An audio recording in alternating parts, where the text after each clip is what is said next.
Now, during the pandemic, there's been heavy reliance on PCR testing, an extremely accurate but time and labor-intensive method that requires samples to be processed at laboratories. But as the virus continues its rampage across the country and tests remain in short supply in many regions, researchers, public health experts, they've perhaps added their voices about revising this long-held credo.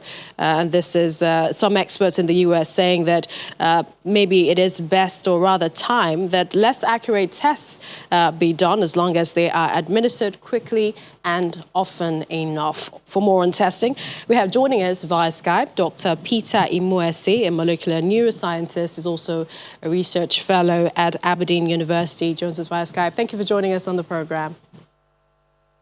Thank you, Millicent, for having me. All right.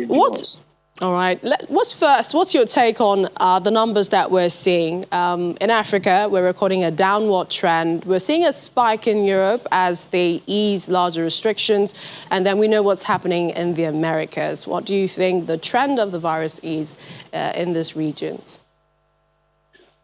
So when you look at the situation in Africa, taking Nigeria into context, for instance, you know that despite the non-adherence to the non-pharmaceutical intervention, despite all the flaws in social or physical distancing, we are not really reporting high level of fatality as it was initially predicted by doomsayers.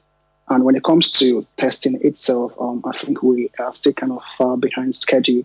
And by now, 6 months is enough for us to have learned the ropes and to be able to effectively optimize our protocols. We know that there are a few challenges within the country, and one of these challenges is the fact that you do have poor accessibility to laboratories. You also have issues of the time lag before individuals get their results released to them. So I'll give you a clear example. For instance, when you look at Edo State, for instance, you have, I think, somewhere around 4 laboratories. 3 are domiciled in Benin, and 1 is at Iro Specialist Teaching Hospital. Now, when you look at the Edo State in full context, for instance, you know that there are areas like Auchi, Akoko Edo, Igara, Igwebe, and the neighboring towns and villages. Now, how do you bring in your samples from those areas to Benin or to Iro Teaching Hospital? That is one issue. And when it comes to the transport of the sample, again, we need to look at the other area when it comes to the science itself. We know that the real component you need to run your analysis is the ribonucleic acid, which is the RNA. So yes. RNA Dr. Imoesi, yes, so sorry to interrupt, but we need to go on a quick break. We have Dr. Imoesi back on and more stories when we return on the program. Please stay with us.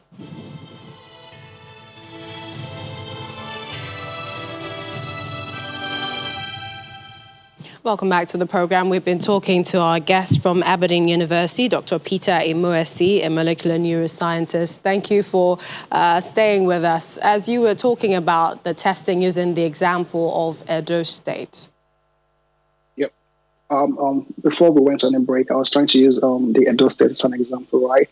So the issue here is we do have accessibility to these laboratories. We have issues with transport of your samples, which could actually hamper your RNA integrity. And also, we're meant to understand recently that some of the laboratories in the country do close for weekends. So when you close for weekends and you have your samples in, let's say by 4 p.m. on a Friday, that sample is going to sit there wherever you're going to store the sample until Monday morning. And that will give you a stretch of about maybe 50 hours. And for this particular test we are conducting, you should be able to do your testing within 48 hours. So I think we should be very careful when we make claim that we have the capacity to actually do this testing. And I'm going to give you a clear example that even with the numbers we've reported so far since February to this very time, they are not really adding up for me. Basically, when you look at the machines we've got, we do have about 18 mega machines in the country, 18 of them.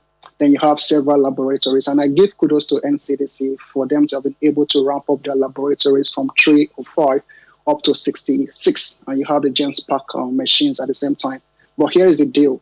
When you look at a 384 wear plate, what that means is that you can actually introduce 384 sample into one plate and you run this particular plate. Then you also have other machines that also run on 96 well plates. it means that you can introduce 96 samples into this plate. But as a core molecular expert, you do know that you need to create room for control samples. So if you look at paracetamol sachet, right, you have the wells. So that's the way a plate looks like, a qPCR plate. That is the way it looks like. You have little tiny wells. So the bottom part is about 12 of those wells. So you could literally take out those 12 and introduce your control samples in those areas. It then leaves you with 372 wells for you to introduce your new samples. Now, in a single day, let's assume that the 66 laboratories, you have just one qPCR machine each. Now, one qPCR machine should be able to give you 372 samples in 24 hours. Let's say you are able to run just one plate in 24 hours. Now, when you multiply 372 samples by 66 laboratories in the country, in 24 hours, we should be producing 24,552 samples in 24 hours across the 66 laboratories in the country. If you do that in 30 days, you should be having 736,560. If you have a 26 well plate, you take out the 12 wells beneath, you have somewhere around 84 samples to introduce. In 24 hours, you should have 5,544. In 30 days, you should be having 406,320. That is the samples you should be reporting. But that is not what we have in the country at the moment. So it therefore boils down to the fact that we may have technical problems where we do not have the capacity to speed up our testing capacity.